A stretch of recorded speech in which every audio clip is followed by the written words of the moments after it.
Сәлеметсіздер ме? Мен Әбілқас Сағынов атындағы Қарағанды техникалық университетінің дене тәрбиесі кафедрасының оқытушысы Илюкешев Айбек Ергалиевичпін. Менің жаппай ашық онлайн курсыма қош келдіңіздер.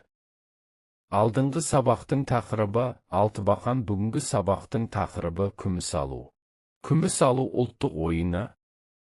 Қазақ халқының ұлттық ойындары халықтың рухани мәдениетінің, салт дәстүрінің және дүниетанымының ажырамас бөлігі. Олар тек көңіл көтеру үшін ғана емес, сонымен бірге жастардың физикалық дайындығын арттыруға, батылдық пен ептілігін дамытуға, ұлттық құндылықтарды ұрпақтан ұрпаққа жеткізуге бағытталған. Осындай дәстүрлі ойындардың ішінде ерекше орын алатын, жігіттердің шеберлігі мен ептілігін сынайтын ұлттық мұраның бірі күміс алу ойыны. Бұл ойын қазақтың ат мәдениетімен тікелей байланысып, батырлық пен шапшаңдықтың көрінісі ретінде бағаланған. Ойынның шығу тарихы. Күміс алу ойынның пайда болуы қазақтың көшпелі өмір салтымен және жылқы мәдениетімен тығыз байланысты.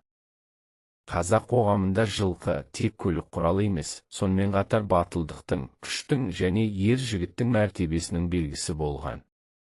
Ат үстінде ойнайтын көптеген ойындар сияқты, күміс алуда жауынгерлік жаттығулармен байланысты қалыптасқан. Этнографиялық деректерге сүйенсек, бұл ойын бұрын жауынгерлердің жерден зат іліп алу қабілетін дамыту үшін қолданылған. Өйткені шайқас кезінде құлаған найза, қылыш немесе басқа құралды көтеру қажет болған.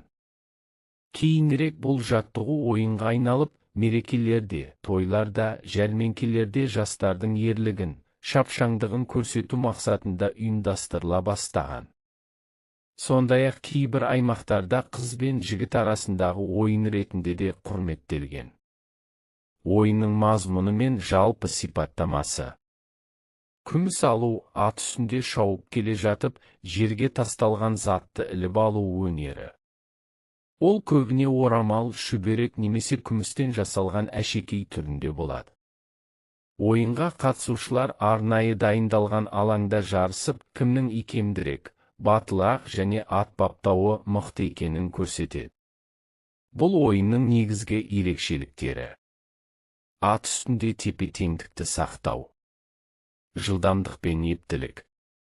Батылдық пен шапшаңдық. Қырағылық пен дәлдік. Жылқыны меңгере білу шеберлігі. Күміс алу тек физикалық ойын емес, сонымен бірге ұлттық мәдениеттің көрінісі. Көптеген тойларда бұл ойын жігіттің өнерін байқатып, оның батылдығын, күшін, жауынгерлік қасиетін сынайтын ерекше сын болған. Ойынның негізгі ережелері. Бір ойынға дайындық. Арнайы тегіс жер немесе алаң таңдалады. Жерге орамал, шүберек немесе күміс әшекей тасталады. Қатысушылар аттарын жақсылап ерттеп дайындалуы қажет. Қауіпсіздікке жауапты адамдар ойын алаңын бақылап тұрады. 2. Ойынның басталуы. Жігіттер бірінен соң бірі атпен жоғары жылдамдықта шауып келіп, жердегі затты еңкейіп іліп алуға тырысады. Кім бірінші іліп алса, немесе кім ең шебер орындаса, сол жеңімпаз деп танылады. 3. Қозғалыс тәртібі. Атты қатты шаптырғанда да тепе-теңдікті бұзбау керек. Жігіт жерге өте жақын еңкейіп, қолын созып, затты іліп алуға тырысады. Құлап қалмау үшін атпен үйлесімді жұмыс істеу маңызды. 4. Қосымша дәстүрлер. Кейбір жерлерде қыздар күміс немесе орамал тастап, жігіттердің батылдығын сынаған. Бұл ұлттық мәдениеттегі қыз бен жігіт арасындағы ойын қарым-қатынастың көрінісі. 5. Ойынның аяқталуы. Барлық қатысушылар кезекпен ойыннан өткен соң жеңімпаз анықталады. Қалғандары да шеберлігіне қарай бағаланады. Ойынның тәрбиелік мәні. Күміс алу ұлттық ойыны жастардың тұлғалық дамуына зор әсер етеді. Бір физикалық және ерлік тәрбиесі. Жылқыны меңгеру, батыл болу. Дене шынықтыру, икемділік, шапшаңдық пен күш. 2. Рухани мәдени тәрбие.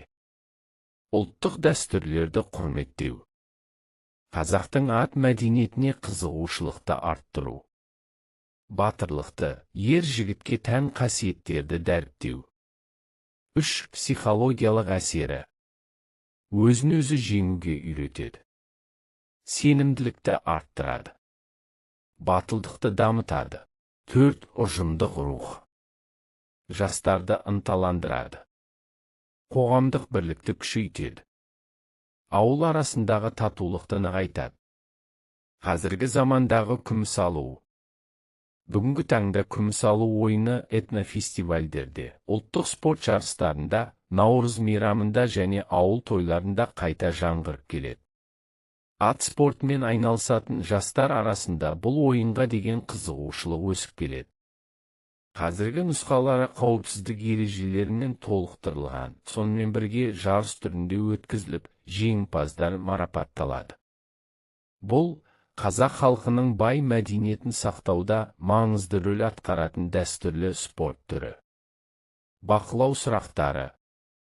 1. Күміс алу ойынның шығу тарихы неліктен ат мәдениетімен байланысты? 2. Бұл ойын алғаш қандай мақсатта қолданылған? 3. Ойынға қандай заттар пайдаланылады? 4. Күміс алу ойында жігіттің қандай қасиеттері сыналады? 5. Ойын кезінде ат үстінде қандай негізгі әрекет орындалады? 6. Қатысушылар үшін қандай қауіпсіздік талаптары маңызды? 7. Күміс алу ойынның тәрбиелік мәні неде? 8. Қыз бен жігіт арасындағы қандай дәстүрлік байланыс бұл ойында көрінеді? 9. Қазіргі таңда бұл ойын қандай шараларда өткізіледі? 10. Күміс алу неге қазақ халқының ерекше ұлттық мұрасы болып саналады? Келесі сабақтың тақырыбы арқан тарту. Назарларыңызға рахмет.